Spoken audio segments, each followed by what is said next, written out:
நேத்து என் பர்த்டே அன்னைக்கு எடுத்த விளாக் தாங்க இது. ஒவ்வொரு பர்த்டேக்கும் ஒரு கோல் வச்சிருப்போம் இல்லையா?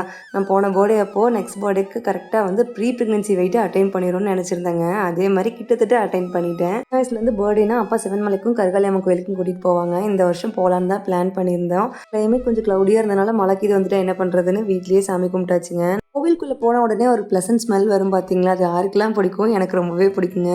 மொத வாட்டி வந்து பஞ்சகவ்ய விளக்குல தீபம் போடலான்னு வாங்கியிருந்தேங்க. மாட்டு சாணத்து கூட பால், தயிர், கோமியம், நெய்ன்னு எல்லாம் கலந்து செய்கிறதாங்க பஞ்சகாவியம்னு சொல்லுவோம். இவங்க விளக்கு மட்டும் இல்லாமல் ஊதுபத்தி, அதுக்கப்புறம் சாம்பிராணி கூட பஞ்சகாவியத்தில் செஞ்சு கொடுத்துட்ருக்குறாங்க.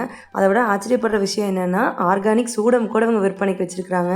உங்களுக்கும் இது போல் கெமிக்கல் இல்லாமல் ஆர்கானிக் பூஜை ப்ராடக்ட்ஸ்லாம் வேணும் அப்படின்னா அவங்க நம்பர் ஸ்க்ரீனில் இருக்குது. வாட்ஸ்அப் பண்ணி நீங்கள் ஆர்டர் பண்ணிக்கலாங்க. இந்த வருஷம் பர்த்டேனா ரொம்ப ஜாலியாக இருக்கிற மாதிரி இருக்குங்க. பட் இந்த வருஷம் 29th பர்த்டேங்காட்டி நெக்ஸ்ட் இயர் அதுக்குள்ளே நமக்கு 30 வயசு ஆக போகுதா அப்படிங்கிற ஃபீலிங் தான் இருந்துச்சு. ஹஸ்பண்ட்க்கு கோல்டன் காஃப் இருந்ததுனால கேக் வெட்டுற பிளானே இல்லைங்க. ஆனால் சர்ப்ரைஸாக பார்த்தீங்கன்னா ஃப்ரெண்டு வந்து கேக்லாம் கொண்டு வந்துட்டாங்க.